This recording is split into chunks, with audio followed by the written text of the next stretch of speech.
देखिए,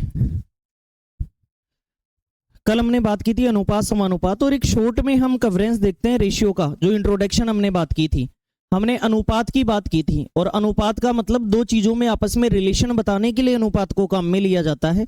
कम से कम अनुपात को बताने के लिए दो पद होना आवश्यक है, मैक्सिमम कितने भी हो सकते हैं, मिनिमम। और दो पद होंगे तो इसे पी रेशियो क्यू या फिर पी अपॉन क्यू से भी दर्शाया जा सकता है। रेशियो का मतलब हो गया छोटी से छोटी वैल्यू, जैसे 2:3 है। अगर आप इसको डबल करते हो, 4 करते हो, तो इसको क्या लिखना पड़ेगा? इसको 6 गुना करते हो 12, तो इसको भी 6 गुना करना पड़ेगा, कितना? 18। कुल मिला के हमने दूसरी चीज ये सीखी थी कि अनुपातिक जो टर्म्स होती है, अनुपातिक पद होते हैं, उसमें हमें अगर किसी भी पद के साथ 2 गुना 4 गुना 10 गुना करेंगे तो वह सारे पदों के साथ करना पड़ेगा। कहने का सीधा सीधा मतलब ये है कि मैथमेटिकल ऑपरेशन, गणितीय संक्रिया, जोड़ बाकी गुणा भाग, अगर एक पद के साथ कर रहे हैं तो सबके साथ करना पड़ेगा। बोलो क्लियर? ऐसी हमने बात की थी। फिर हमने कहा कि रेशियो एक जैसी चीजों में बताया जाता है। 15 भालू और 12 शेरों में नहीं बता सकते, लेकिन उनकी संख्या में बता सकते हो। एक जैसी चीजों में रेशियो बताया जा सकता है, अलग अलग चीजों में रेशियो नहीं बताया जा सकता। आफ्टर दैट हमने क्या पढ़ा था? हमने समानुपात पढ़ा था। और समानुपात को, अगर दो अनुपात आपस में समान हो जाए तो यह प्रक्रिया क्या कहलाती है? प्रोपोर्शन कहलाती है, समानुपात कहलाती है। और समानुपात में हमने कहा था कि ए अनुपात बी समानुपात सी अनुपात कितना? डी। समान अनुपात का मतलब इन दोनों का रेशियो बराबर हो जाए। ए अनुपात बी को ए बटे बी लिख सकते हैं, और सी अनुपात डी को क्या लिख सकते हैं? क्रॉस मल्टीप्लाई करेंगे तो ए गुणा डी क्या हुआ, और बी गुणा सी क्या हुआ? ए डी बराबर बी सी। मतलब बाह्य पदों का गुणनफल बराबर आंतरिक पदों का गुणनफल, बाह्य पदों का गुणनफल बराबर आंतरिक पदों का। यहां से हमारे खूब सारे सवाल बनते हैं। बोलो क्लियर? ये कल की क्लास में हमने इतना जाना था। आफ्टर दैट हमारे कुछ सवाल आ जाते हैं जिन पर आज हमें आगे बढ़ना है। देखिए अब आगे,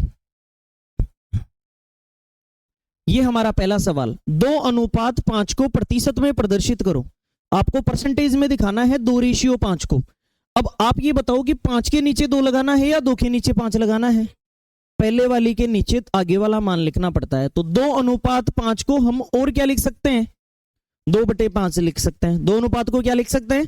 और परसेंटेज में बताने के लिए किसी भी चीज को 100 से गुणा करते हैं। किससे गुणा? जैसे मान लो किसी स्टूडेंट के 400 नंबर आए 10वीं कक्षा में, कितने में से आए?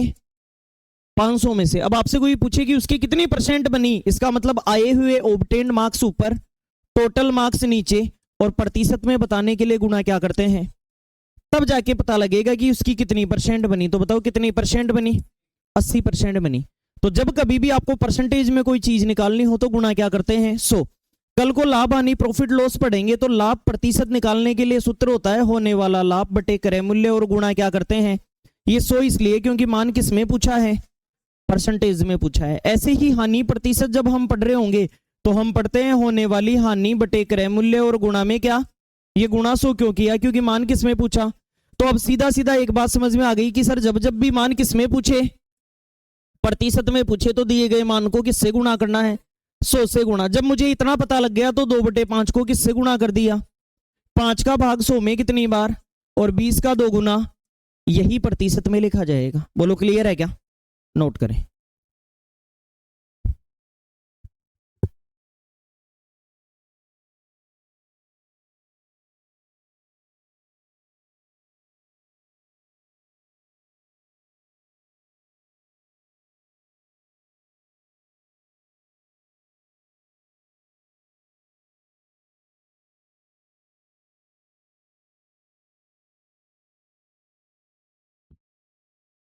जब आपने ये कर दिया होगा तो अगला सवाल भी आपके लिए सामने है।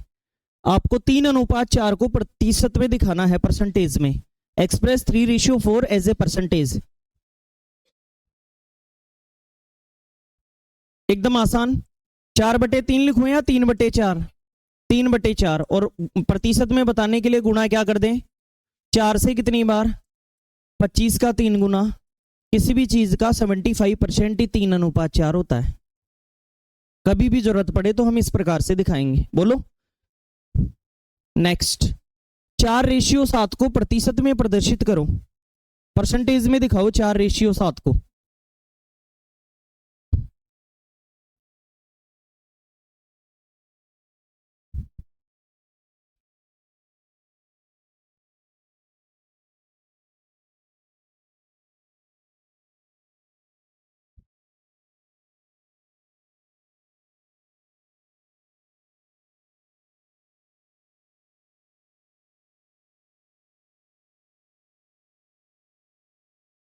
देखिए 4:7 मतलब 4/7 और इंटू क्या कर दें 100। अब बताओ यहाँ 400 में किसका भाग देना है 7 का। 7 पंजे 35, फिर उसके बाद में कितना बचा 5 50 हो गया, 7 7 जा 49, एक बच गया पॉइंट, 7 का एक बार गया, 3 बचा 30, कितनी बार गया 4 बार। या फिर अपन ये भी कह सकते थे 57 सही 1/7%, ये भी बता सकते थे। इसके लिए कुछ परसेंटेज का एक इंपॉर्टेंट डेटा है, वो आपकी हमेशा हेल्प करेगा। कौन सा इंपॉर्टेंट डेटा है उसकी बात कर लेते हैं। 1/2 को परसेंट में नॉर्मली अपन कितना कह देते हैं, आधा किसी भी चीज का 50% होता है। ऐसे ही 1/3 को क्या कह सकते हैं, 1/4 को क्या कह सकते हैं, 1/5 को क्या कह सकते हैं 20%। कहने का मतलब इन सारे मानों से ये परसेंट मान तब निकल रहा है जब मैं 100 से गुणा कर रहा हूं। किससे गुणा कर रहा हूं, देखो 1/4 गुणा 100 तो 25 चौके 125 आ गया। बोलो क्लियर। तो 1/6 होता है ये 16 सही 2/3 होता है। 1/7 होता है ये 14 सही 2/7 होता है। 1/8 होता है ये 12.5% होता है। ये कुछ वैल्यूज हैं जो आपको याद होनी चाहिए। अगर आप कंपटीशन के क्षेत्र में उतर गए हैं, दलदल में एक बार उतर गए हैं, इसका मतलब आपको ये याद होना, मौखिक रूप से याद होना चाहिए। देखिए 1/9 होता है ये होता है 11 सही 1/9%। 1/10 होता है ये 10%। 1/11 होता है 9 सही 1/11%। 1/12 होता है 8 सही 1/3%। 1/15 होता है 6 सही 2/3%। 1/16 होता है 6 सही 1/4%। 1/20 होता है 5%। 1/24 हो गया 4 सही 1/6%। इस प्रकार से ये कुछ इंपॉर्टेंट वैल्यूज होती हैं। सर इन्होंने हमारी क्या हेल्प की, इन्होंने हेल्प ये की कि ये जो भी मान दे रखे हैं इसका डबल करने पर सामने वाला मान भी डबल हो जाएगा, 3 गुना करने पर सामने वाला मान भी 3 गुना हो जाएगा। जैसे पिछले सवाल में मेरे से किसका प्रतिशत, किसकी परसेंटेज वैल्यू पूछी, 3:4 की। किसकी परसेंटेज वैल्यू पूछी मेरे से, 3:4 की। अगर 3:4 की पूछी है तो 3/4 हो गया, और 3/4 1/4 से बना होगा। 3/4 किससे बना होगा, 1/4 से। तो 1/4 का मान क्या था बताओ, तो उसका 3 गुना हो गया। उसका कितने गुना, 3 गुना। 25 का भी 3 गुना होना चाह रहा है, अगर इसका 3 गुना तो 25 का भी, बताओ 25 का 3 गुना। सोल्व ही नहीं करना पड़ता, माइंड में ही खेल जाते हम कि 1/4 यदि 25 होता है तो 3 गुना 3/4 25 का भी 3 गुना, कितना हो गया।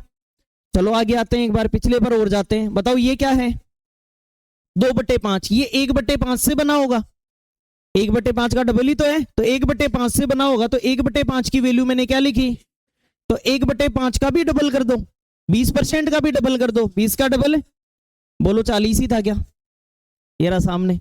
अगर आगे और बढ़ते हैं सवालों की इसी श्रृंखला में, तो 4/7 1/7 से बना होगा। किससे बना होगा, और 1/7 की वैल्यू कितनी, तो जब इसको कितने गुना कर रहा है तो इस मान को भी किससे गुना कर दें, 4 गुना। तो 14 का 4 गुना तो 56 ही होता है, 57 कैसे हो गया।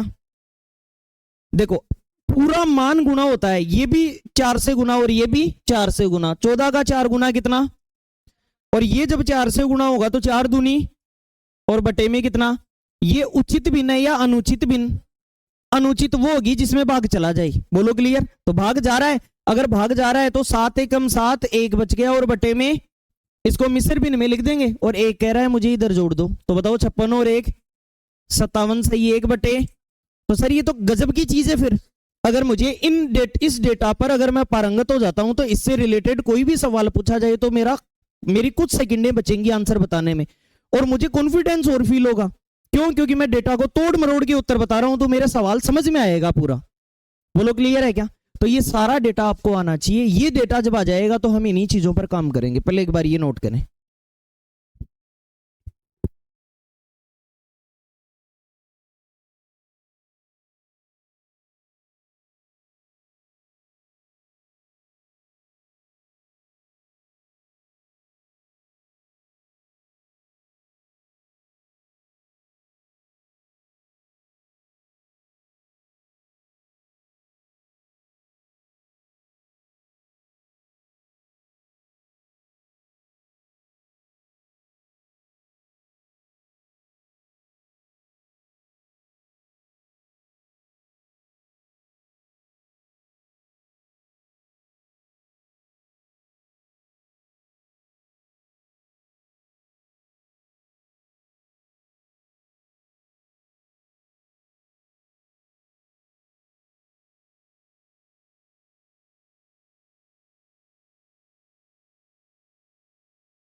ये डेटा हमें याद होना चाहिए। 1/2 कितना होगा? 50%। 1/2 कितना होगा? 50%। 1/3, 1/4, 1/5, 1/6, 1/7, 1/8, 1/9, 1/10, 1/11, 1/12, 1/15, 1/16, 1/20, 1/24। ये सारे मान आप निकाल भी सकते हो। किसी भी भिन्न को 100 से गुणा करते ही ये मान आ जाएंगे। 100 से गुणा करते ही हमारे ये मान आ जाएंगे। तो ये हमारी हेल्प करेगा। कहीं पे भी कोई भी वैल्यू लिख दे मेरे को, कल को कोई ये कह दे कि 2:11 को परसेंटेज में प्रदर्शित करो, अगर ये कह दे 2:11 को, इसका मतलब 2 बटे कितना हुआ? 1/11। तो याद है मुझे 1/11 कितना, तो उसका डबल करना है, तो 9 का डबल, और भिन्न को भी डबल करना है। 18 सही 2 बटे, ये लो उत्तर आ गया। हमने पेन ही नहीं चलाया, मौखिक रूप से हमने सवाल कर दिया। मान लो कल को ये कहते कि 4/9 का मान बताओ, 4:9 का। 1/9 का तो आता है मुझे, क्या होता है? 11 से 1/9, उसको किससे गुणा कर देंगे? तो 11 का 4 गुना और 1/9 का 4/9, दोनों को गुणा करना है। भिन्न मान को भी करना है, इधर वाले मान को भी करना है। कल को अगला ये कहते कि 3/8 का मान बताओ, तो मुझे तो 1/8 आता है 12.5, तो 12.5 को 3 बार जोड़ना है। 12.5, 12.5, 12.5, 12.5 और 12.5 25, और 12.5 37। ये लो उत्तर खत्म। कोई भी मान होगा हम इस प्रकार से बता सकते हैं। कल को आपसे कोई ये कह दे कि 5:7 का मान बताओ, अब कैसे बताएंगे? 1/7 का 5 गुना, 1/7 का, तो इसका इस बार 5 गुना कर देंगे 1/7 का। अगर भिन्न मान अनुचित भिन्न बन जाए तो उसको उठाकर इधर मान जोड़ दो मेन मान को। बोलो क्लियर? तो कर देंगे आसानी से। इन सवालों को हम परसेंटेज में और बेहतरीन तरीके से सीखेंगे। बहुत प्रैक्टिस करने वाले हैं हम। इस बैच का हमारा मुख्य उद्देश्य है प्रैक्टिस, बहुत ज्यादा प्रैक्टिस करना। और ऐसा आपको महसूस भी हो गया होगा, और आने वाले समय में हम और प्रगति में चलने वाले हैं। देखिए अगला सवाल आपसे कहा गया कि एक जंगल में 20 बंदर और 20 हाईटेक के विद्यार्थी हैं, तो इनका अनुपात ज्ञात करें। बताओ क्या रेशियो होगा इनका? है नहीं बता सकते? क्यों? क्यों? एक जैसे ही तो है, हाईटेक के भी बंदर ही होते हैं, ये भी बंदर ही हैं, ऐसा तो नहीं है? नहीं है, अलग अलग हो गए। अगर ये कहता कि 20 बंदरों की संख्या और 20 हाईटेक के विद्यार्थियों की संख्या में अनुपात बताओ, तो बता सकते थे, लेकिन यहां पर ज्ञात नहीं किया जा सकता। Can not determine.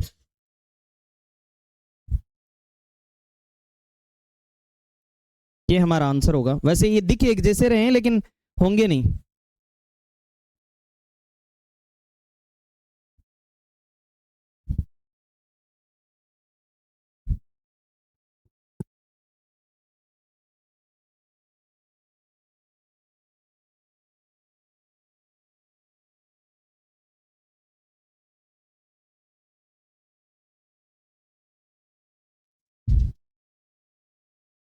Next question आपके लिए ये रहा। अब समानुपात के क्वेश्चन स्टार्ट हो गए, और समानुपात के क्वेश्चन में हमें ये ध्यान रखना है कि बाह्य पदों का गुणनफल बराबर आंतरिक पदों का गुणनफल। ये 5 नंबर सवाल है, इसके आगे क्वेश्चन लिखा हुआ है बाह्य पदों का गुणनफल बराबर आंतरिक पदों का गुणनफल। और गुणा करके नहीं लिखना, गुणा का चिन्ह लगा के लिखना है।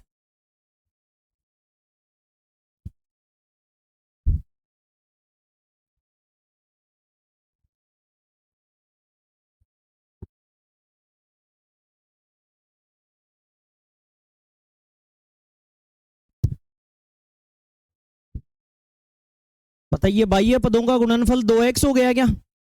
और आंतरिक पदों का गुणनफल 7 गुणा, बताओ 2 से 1 बार और 2 से 18 बार, 18 का 7 गुना, यही हमारा आंसर है।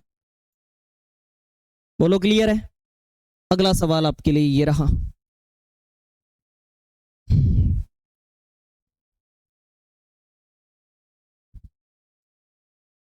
छह नंबर क्वेश्चन है, आगे सवाल है।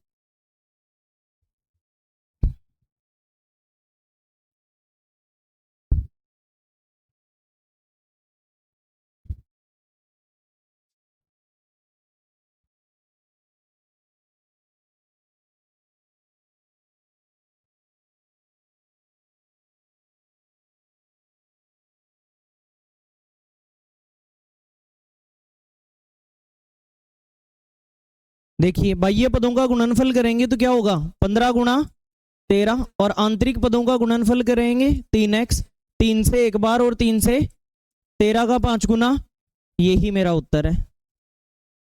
फॉलो कर लिया था, एकदम आसान, केवल प्रैक्टिस हो रही है, फटाफट आपका सॉल्यूशन की प्रैक्टिस हो रही है। नेक्स्ट क्वेश्चन आपका ये रहा, 7 नंबर सवाल।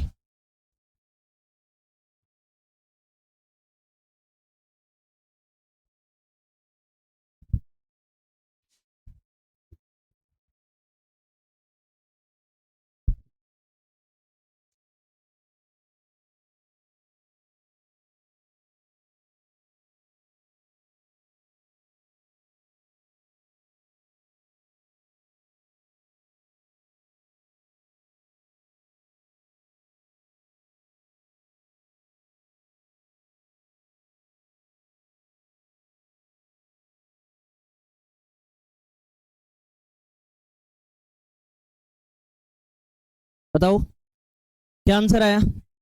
बाह्य पदों का गुणनफल करेंगे तो 11 गुणा 39 और बराबर आंतरिक पदों का गुणनफल 143 इंटू में x। बताओ 11 से 143 कितनी बार कटा, 13 से 39 कितनी बार, बस यही हमारा उत्तर है। 3 ही आपको लिखना था, सीधा सीधा। कैलकुलेशन आपकी अच्छी होनी चाहिए, तब आप फटाफट आंसर बता पाओगे। अगले सवाल की तरफ बढ़ते हैं। ये आपका अगला सवाल 8 नंबर क्वेश्चन, इसका आंसर बताना है आपको।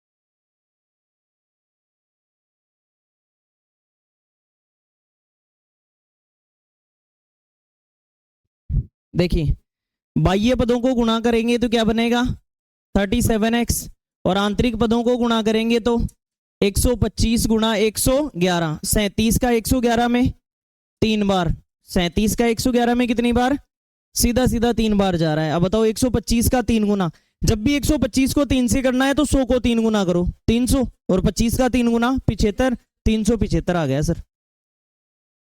कैलकुलेशन खत्म हो जाएगी आपकी, ठीक है। अगला सवाल,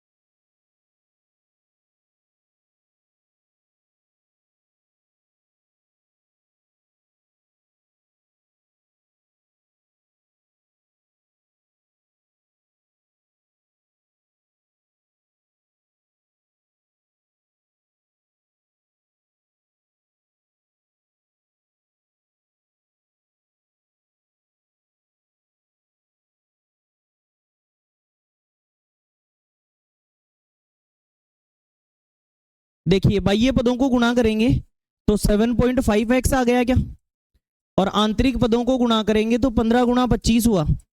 देखो एक रामबाण तरीका सुनना कंपटीशन क्रैक करने का, मैथ के अंदर जब कभी भी पॉइंट अगर कहीं आता है तो उस पॉइंट को उठाकर नीचे जीरो लगा लिया करो, वरना गलती होने के चांसेस बढ़ जाएंगे।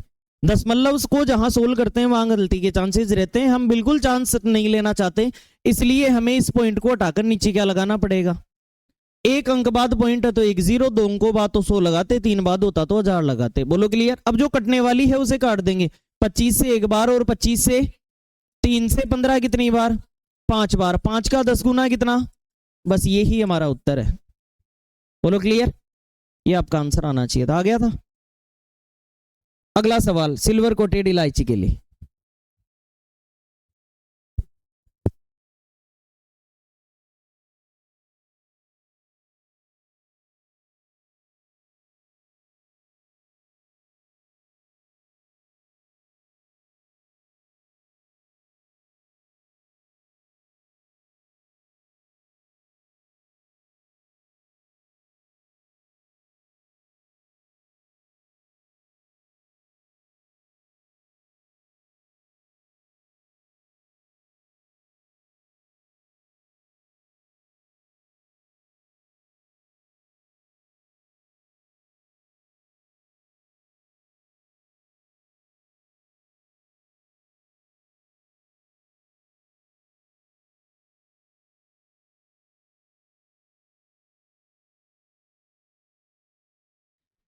देखिए अगला सवाल, अंदर वाले पदों को गुणा करेंगे तो x गुणा x, x का क्या हो गया स्क्वायर। कोई भी चीज गुणा होती है तो स्क्वायर में जाता है और जुड़ती है तो 2x होता, x और x जुड़कर कितना होता, लेकिन गुणा होगा तो x का स्क्वायर, 3 बार गुणा होगा तो x का क्यूब, 4 बार जुड़ेगा तो 4x।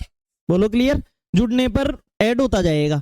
अब देखिए 18 गुणा 8 करना है आपको, और 18 का 8 गुणा आपको पता है कितना होता है, स्क्वायर हटाते हैं तो सामने क्या लग जाता है 144 का अंडर रूट कितना, ये हमारा आंसर समझा जाएगा। बोलो क्लियर। अगला सवाल,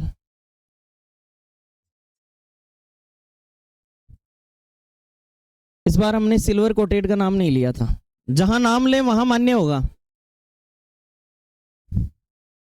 जहां मैं कहूं ना वहीं पर आपको दाव लगाना है ओनली।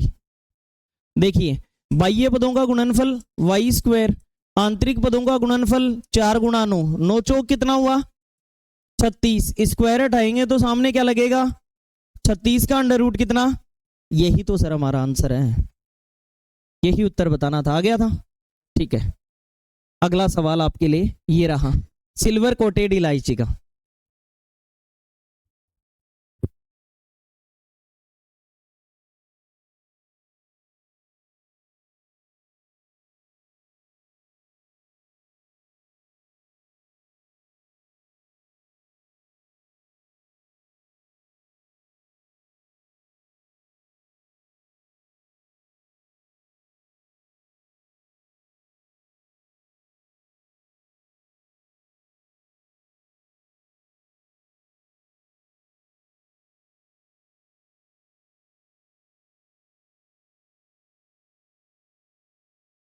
इस बार भी अगर हम कार्रवाई करते हैं तो आंतरिक पदों का गुणनफल 6y हुआ और बाह्य पदों का गुणनफल हुआ 1/3 गुणा 1/2, यही हुआ हमारे पास।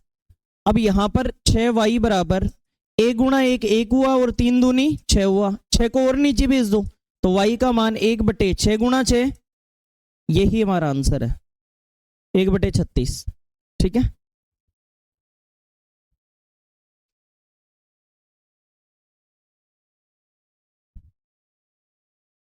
अगला सवाल आपके लिए ये रहा,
देखिए आंतरिक पदों का गुणनफल हुआ 1/7 गुणा x और बाह्य पदों का गुणनफल हुआ 42 गुणा 1/3, 3 से 42 को काटा तो 14 आ गया, 7 से इधर गुणा करेंगे तो 14 का 7 गुना कितना, यही हमारा आंसर माना जाएगा।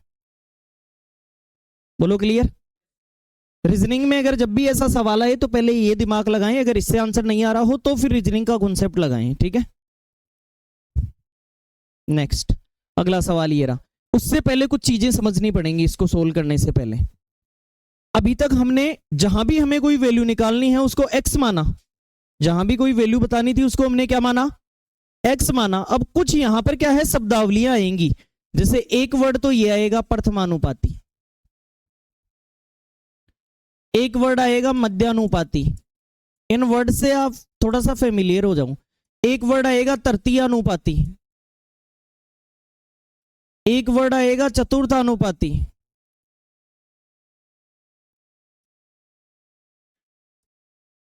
एक यहां वर्ड आता है मिक्स्ड रेशियो, एक वर्ड आता है आधानुपाती, एक आता है वर्गानुपाती, और ऐसे ही तिहरानुपाती और तिहाईनुपाती दो चीजें और आती हैं। तो आपको ये वर्डिंग पता होनी चाहिए। सर ये है क्या? ये अभी ये जो चार चीजें थी ना समानुपात में, उनमें से किसी चीज का मान बताना ही ये चीजें हैं। प्रथमानुपाती में फीलिंग कौन से टर्म की आ रही है? प्रथम पद की, से इंग्लिश में बोलेंगे फर्स्ट प्रोपोर्शन। तो अगर पहला पद बताना हो, इसका मतलब अब तक तो क्या कर रखा था, इस प्रकार से सवाल दिया हुआ था जिसमें हमें पता था कि जहां एक्स है उसका मान बताना है, वाई है उसका मान बताना है, मतलब जो वेरिएबल है उसका मान बताना है, संख्या के अलावा जो चीज है उसका मान बताना है। बोलो क्लियर? लेकिन इस बार चीजें चार देगा नहीं, इस बार तीन ही देगा, और सवाल में कह देगा कि 8,4 एंड 2 का प्रथमानुपाती बताओ, ऐसा सवाल देगा। तीन सवाल दे दिया, तीन चीजें दे दी आपको, चौथी दी नहीं है। इसका मतलब ये सवाल लैंग्वेज के रूप में दे दिया, और लैंग्वेज के रूप में फर्स्ट टर्म बताना ही प्रथमानुपाती होता है, पहला पद बताना ही क्या होता है। तो आपको खुद से मानना है कि पहला पद कितना है, पहला पद एक्स है। फिर आगे वाले कैसे लिखने हैं? क्रम से लिखने हैं, एकदम नंबर से लिखने हैं, कॉन्जिक्यूटिव तरीके से। सबसे पहले क्या लिखेंगे, फिर समानुपात का चिन्ह, फिर और अब वो काम करेंगे, बाह्य पदों का गुणनफल बराबर आंतरिक पदों का गुणनफल। बताओ 2 से 4 कितनी बार कटा? 8 दूनी क्या आया? ये आंसर करना पैटर्न वही है, लेकिन इस बार चीजें चारों नहीं दी हुई होंगी। कितनी होंगी? प्रथमानुपाती के अंदर।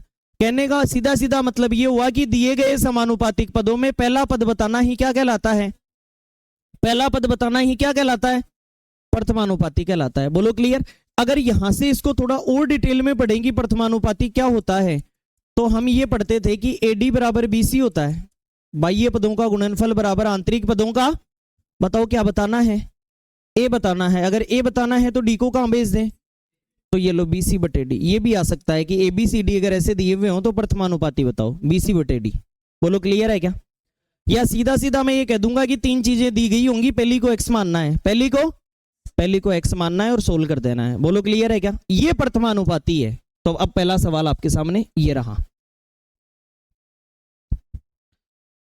2/24/6 का प्रथमानुपाती बताओ।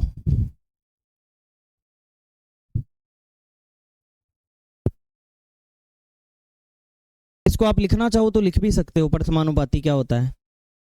मेरे हिसाब से लिखोगे तो ज्यादा बेटर रहेगा प्रथमानुपाती, और बराबर में लिख दो कि प्रथम पद की गणना करना ही प्रथमानुपाती होता है। प्रथमानुपाती और बराबर में प्रथम पद की गणना करना ही प्रथमानुपाती होता है। प्रथम पद की गणना करना ही प्रथमानुपाती होता है।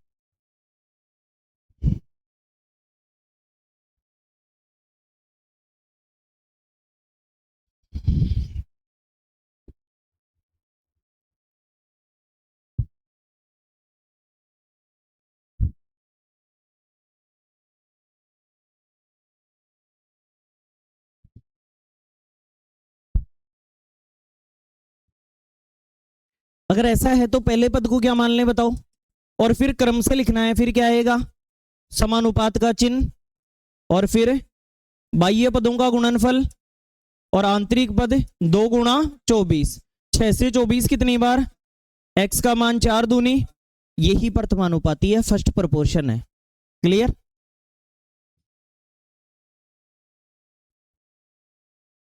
अगला सवाल आपके लिए ये रहा,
देखिए, अगर पहले पद को प्रथमानुपाती यानी पहले को खुद से क्या मानना है, x मानना है, दूसरा पद क्या है, फिर समानुपाती का चिन्ह और 48, और फिर कितना आ जाएगा 4। बाह्य पदों को गुणा करेंगे तो और आंतरिक पदों को गुणा करेंगे तो बताओ 4 से 48 कितनी बार, और 12 को 7 से गुणा करेंगे तो ये आपका आंसर होगा। बोलो क्लियर है क्या? प्रथमानुपाती बताओ, तीन चीजें दी हुई है, x plus y, x minus y और x square minus Y square है ये, इसका प्रथमानुपाती, ये वाई स्क्वायर स्क्वायर इधर उड़ गया, ठीक है, का प्रथमानुपाती बताओ।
देखिए, अगर x और y दे रखा है तो पहले पद को क्वेश्चन मार्क मान लेता हूं, बोलो क्लियर, इसका मान बताना है।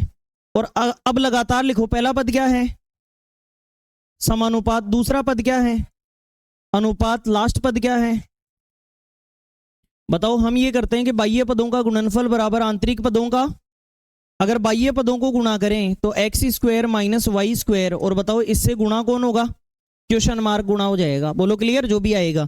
और आंतरिक पदों को गुणा करें तो x प्लस वाई और गुणा में क्या आ जाएगा, क्या ये a प्लस बी और a माइनस बी है क्या, a प्लस बी और क्या होता है a square minus b square, तो x square minus Y square, तो x square minus Y square यहाँ है ही, और इसका सॉल्यूशन भी होगा a plus b a minus b, a square minus b square, ये दोनों तो सेम ही है, जब सेम है तो कितनी बार कट जाएगा, तो क्वेश्चन मार्क की वैल्यू क्या आ जाएगी, ये हमारा आंसर होगा।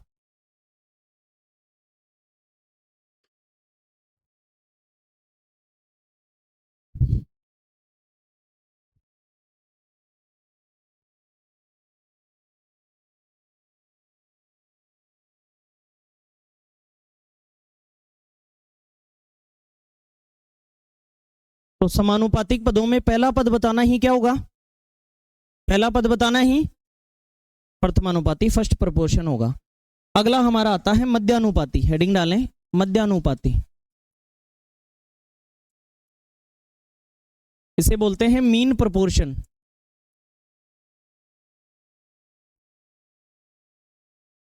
अच्छा मुझे एक चीज बताओ, समानुपात की प्रक्रिया में यही तो चीजें हैं, प्रथमानुपाती में पहला पद बताया, प्रथमानुपाती में पहला पद है, तो मध्यानुपाती में मध्य कौन सा है, तो कौन सा बताऊंगा, एक बार में एक ही बता सकता हूं ना, बी बताऊं या सी बताऊं। देखो मध्य में दोनों ही पद आ रहे हैं, और दोनों में का आंसर कैसे बताऊं, तो मैं इसको थोड़ा सा चेंज करता हूं, और मैं ये मानूंगा a अनुपात b समानुपात b अनुपात c। अब बताओ, अब तो मध्य का पद सेम हो गया, अब तो बता दूंगा मैं। तो मध्य अनुपाती में इस बात का ध्यान रखना पड़ता है, और आंतरिक पदों का गुणनफल b गुणा b क्या हुआ और a गुणा c क्या हुआ। तो जब भी मैं आपसे ये पूछूं कि मध्य अनुपाती, तो आपके मुंह से निकलना चाहिए बी स्क्वायर बराबर बी स्क्वायर बराबर बी स्क्वायर बराबर बी स्क्वायर बराबर बी स्क्वायर बराबर बी स्क्वायर बराबर AC, ये मध्य अनुपाती होता है। और मध्य अनुपात बताना हो तो सामने क्या लगाना पड़ेगा, अंडर रूट।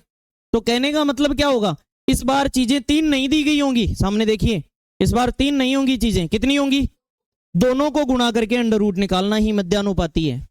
दोनों को गुणा करके अंडर रूट निकालना ही, जैसे आपसे कह दे कि 4 और 9 का मध्यानुपाती बताओ, तो आप दोनों को गुणा करें, 9 चौक 36 का अंडर रूट, आप गुणा करके भी अंडर रूट निकाल सकते हैं और अलग अलग भी निकाल सकते हैं। बताओ 4 का, 9 का, 3 दूनी, उत्तर वही आएगा।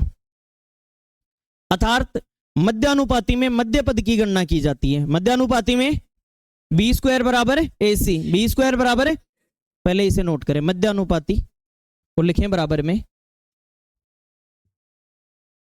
समानुपातिक पदों में मध्य पद की गणना करना ही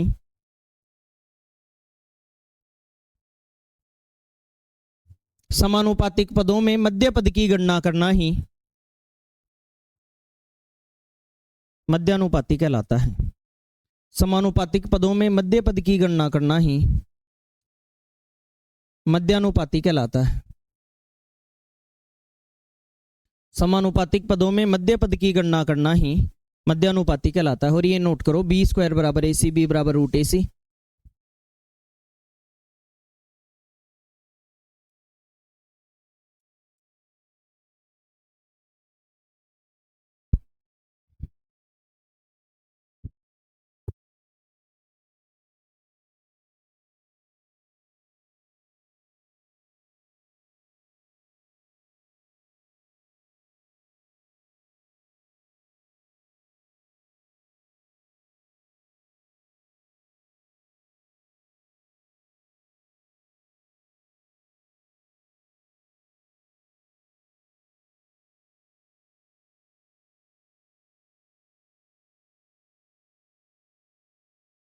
तो आइए इस प्रकार के सवालों की थोड़ी झलक देख लेते हैं और प्रैक्टिस कर लेते हैं। मध्यानुपाती दिमाग में हमारे पहले से ही है।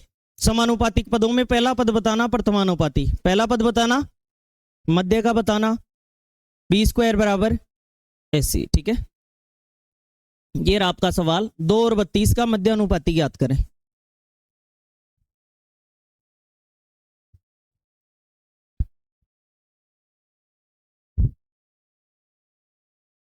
एकदम आसान है, दोनों को गुणा करके रूट लगा दो, तो 64 हो गया, और 64 का अंडर रूट 8 हो गया। बोलो क्लियर, गुणा करके रूट लगाना है। अगला सवाल आपके लिए ये रहा, 9 और 4 का मध्यानुपाती बताओ। गुणा करके भी निकाल सकते हो और अलग अलग निकलता है तो अलग अलग। 36 बन गया, और 36 का अंडर रूट, ये लो जी सर मध्यानुपाती।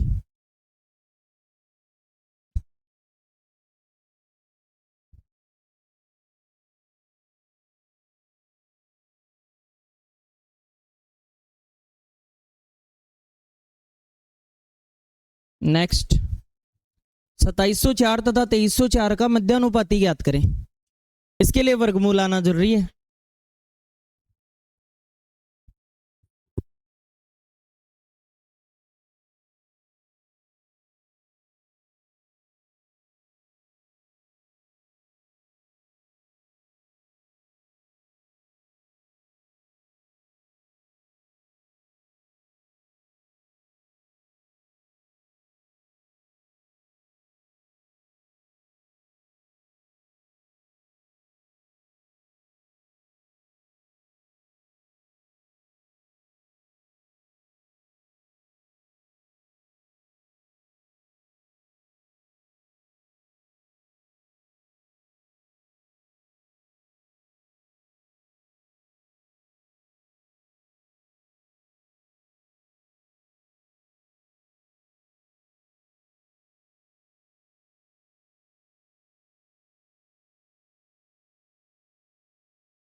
देखिए हमें ये तो पता है कि आंसर ये करने से मिलेगा 2704 गुणा 2304।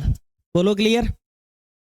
अब मुझे डायरेक्ट अगर वर्गमूल निकालना आता है, दोनों को गुणा करने की जरूरत नहीं है, अलग अलग भी निकाल सकते हैं। वर्गमूल निकालने का तरीका सीख लो, बाकी हम नंबर सिस्टम में फिर सीखेंगे। इसका जो भी वर्गमूल होगा उस वर्गमूल का ये वर्ग है। इसका जो भी, जैसे एक बात बताओ, 5 का वर्ग कितना होता है और 25 का वर्गमूल, 5 का वर्ग 25 का वर्गमूल, 5 का वर्ग 25 का वर्गमूल। इसका वर्गमूल जो भी होगा उसका ये तो वर्ग ही है। इसका जो भी वर्गमूल उत्तर आएगा उसका ये लिखी हुई संख्या क्या है, और वर्ग में आखिरी अक्षर क्या है। अब 1 से 9 तक के आखिरी अक्षर देखा करो हमेशा कि 1 से 9 तक क्या क्या है। मिट गया क्या पूरा?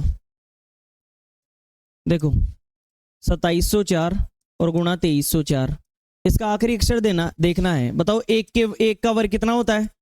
2 का वर्ग, 3 का, 4 के 16 में, 5 के 25 में, 6 के 36 में, 7 के 49 में, 8 के 64 में, 9 के 81 में।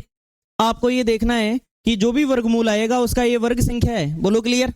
और वर्ग संख्याओं में आखिरी अक्षर 4 किस किस से बन सकता है, या फिर, तो आपके पास दो कंडीशन बन गई, या तो 2 से बना होगा या 8 से बना होगा, तभी तो वर्ग बन के वो बना होगा। बोलो क्लियर। अब देखिए वर्गमूल में 2 अंकों में से 1 अंक निकलता है और घनमूल में 3 में से 1। वर्गमूल में 2 में से 1 और घनमूल में 3 में से 1, तो इन 2 अंकों से 1 अंक आया होगा। इन 2 अंकों से 1 अंक आ गया। बोलो क्लियर। पहले मैं इसका निकाल रहा हूं फिर इसका निकालेंगे। इन 2 अंकों से 1 अंक आया होगा, तो अब क्या बचा? 27 से छोटी वर्ग संख्या देखो और उसका वर्गमूल इनके आगे लिखना है। इसका मतलब या तो 52 उत्तर है या फिर 58 उत्तर है। अभी भी फिक्स नहीं है। अब इसको फिक्स करने के लिए जो आपने यहां लिखा है 5 गिनती में, इसके बाद क्या आता है? गुणा करेंगे तो 30 से ये 27 छोटा है या बड़ा? छोटा है तो छोटी संख्या उत्तर है, अगर ये बड़ा होता तो बड़ी संख्या उत्तर। फिर से समझ लो, ये वर्गमूल निकालने का तरीका है। जो भी वर्गमूल निकालोगे उसका, जिसका निकाल रहे हो वो वर्ग है, और वर्ग में आखिरी अक्षर देखेंगे 1 से 9 तक में। आखिरी अक्षर 4 था इसलिए 2 से भी बन सकता था, और तो मेरे पास 2 कंडीशन आ गई। अब बताओ ये कितने अंकों को बुक कर लिया इन्होंने? 2 में से 1 अंक आ गया बाहर, कितना बचा? 27। इससे छोटी वर्ग संख्या का वर्गमूल आगे लिख दो। अब 2 कंडीशन बन गई। फिक्स करने के लिए उसके आगे गिनती में क्या आता है, जैसे 10 के बाद 11, 50 के बाद 51, ऐसे। तो 5 के बाद क्या आता है? 6 पंजे 30 से ये छोटा है या बड़ा? छोटी संख्या उत्तर होगी। जैसे अगले सवाल में देखो, तो इसका मतलब इस सवाल का उत्तर तो 52 आ गया। अब इसका उत्तर निकालते हैं। अगर इसका उत्तर निकालना है तो इसमें भी 4 है, तो या तो 2 से बना होगा या फिर किससे बना होगा? 8 से बना होगा। कितने अंकों को छोड़ दूं? क्यों छोड़ा? 2 से 1 अंक आ गया होगा। बोलो क्लियर। अब बताओ क्या बचा? 23 से छोटी वर्ग संख्या 16। 23 से छोटी वर्ग संख्या 16 लिखना है या वर्गमूल लिखना है? वर्गमूल। या तो 42 या फिर 48। 4 को अगली संख्या से गुणा करो, 4 के बाद कितना आया? 20 से छोटा या बड़ा? बड़ी संख्या उत्तर हो गई है। समझ गए? तो ये दोनों आ गया। 52 गुणा 48 क्या आंसर आया? ये आपका आंसर होगा। वर्गमूल निकालना भी मैंने सिखा दिया है। अगर आपको कहीं भी थोड़ा सा डाउट लगे तो इस वीडियो को निकाल के देख लेना आप। इस वीडियो में आपको वर्गमूल निकालना आ जाएगा। अब नंबर सिस्टम में हम एक्स्ट्रा पढ़ेंगे, वहां अपन पूरा वर्गमूल सारी चीजें देखेंगे। तो हाल फिलहाल 2496 इस सवाल का आंसर आ गया। प्रथमानुपाती में समानुपातिक पदों में पहला पद ज्ञात किया जाता है, और मध्यानुपाती में बी स्क्वायर बराबर AC कर देंगे। नेक्स्ट अगला सवाल ये रहा। 3 + √2 और 12 - √32 का मध्यानुपाती बताओ। 3 + √2 और 12 - √32 का मध्यानुपाती बताओ।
देखिए समझिए एक सवाल, हमें इतना पता है कि 3 प्लस रूट 2 और गुणा में 12 माइनस अंडर रूट 32 और इन दोनों को गुणा करके और अंडर रूट लेना ही हमारा उत्तर है। बोलो क्लियर है क्या? और जब कभी भी गुणा किया जाता है, देखिए सामने, जब कभी भी गुणा किया जाता है तो पहले पहला मान दोनों से गुणा होगा और फिर दूसरा मान दोनों से गुणा होगा, ऐसा ही होता है। तो सबसे पहले अंडर रूट तो लगा रहने दो, बताओ 3 को 12 से गुणा करो कितना आया, ये लिख दिया हमने। फिर मुझे एक चीज नजर आ रही थी, एक स्टूडेंट ने कहा कि सर ये 32 है ना, ये 16 दूनी 32 है, 16 दूनी 32 और 16 का अंडर रूट अंदर क्यों लेके फिर रहे हो सर, 4 लिखो बाहर। 16 का अंडर रूट कितना होता है 4। मैंने कहा हाँ यार ये बात भी ठीक है, ये 4 अंडर रूट 2 लिख दूंगा, इसको क्या लिख दूंगा 4 अंडर रूट 2, 16 दूनी 32, 16 का अंडर रूट 4 बाहर निकल गया, 2 अंदर रह गया, ठीक है।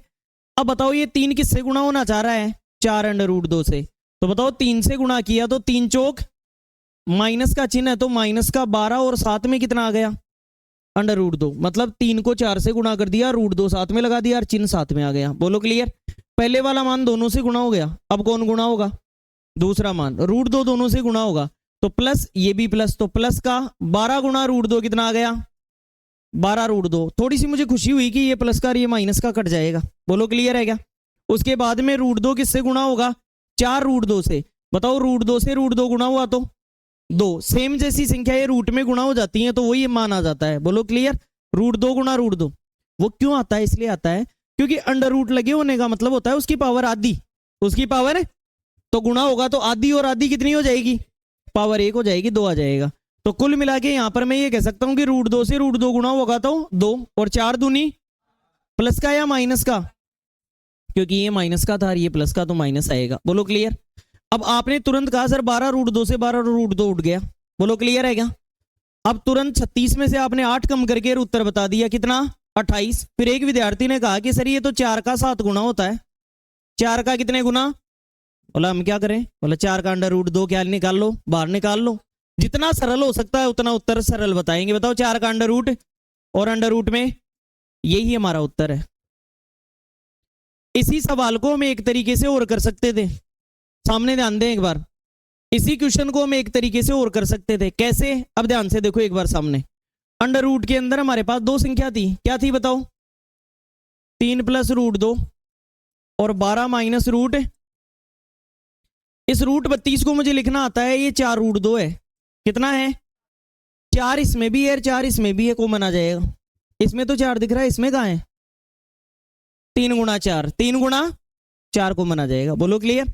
यहां भी 3 गुणा 4 है, देख लो एक बार सामने, अब यहां भी 4 है यहां भी 4 है, 4 कॉमन लेना चाह रहा हूं तो चलो ठीक है सर 4 कॉमन ले लिया इसमें से, ये कितना है 3 प्लस रूट 2, जब 4 कॉमन ले लिया तो यहां क्या बचेगा 3 और यहां क्या माइनस, 4 कॉमन लिया तो यहां क्या बचेगा, और जो कॉमन लिया सर उसको भी तो लिखो।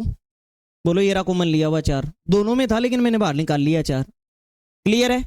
क्या ए प्लस बी और ए माइनस बी दिख रहा है क्या, ए प्लस बी और ए माइनस बी क्या होता है, ए का भी स्क्वायर और माइनस में बी का स्क्वायर, तो इसका मतलब 3 का स्क्वायर, 3 का स्क्वायर कितना, और माइनस में दूसरे का स्क्वायर तो रूट 2 का स्क्वायर, 2 स्क्वायर से रूट हट जाता है तो ये 2 आ गया। और बताओ गुणा में कितना लिखा हुआ है यहाँ पे 4, 4 का अंडर रूट क्यों लेके चल रहे हो, बाहर निकालो ना इसको, 4 का अंडर रूट कितना, और 9 में से 2 गया तो ये लो जी सर उत्तर। बोलो क्लियर? दोनों तरीके से हम इस सवाल को डील कर सकते हैं, ये मध्यानुपाती का कॉन्सेप्ट है हमारा, नोट करें। आज के लिए हम इतना ही करेंगे, बाकी हम नेक्स्ट क्वेश्चन कल करेंगे।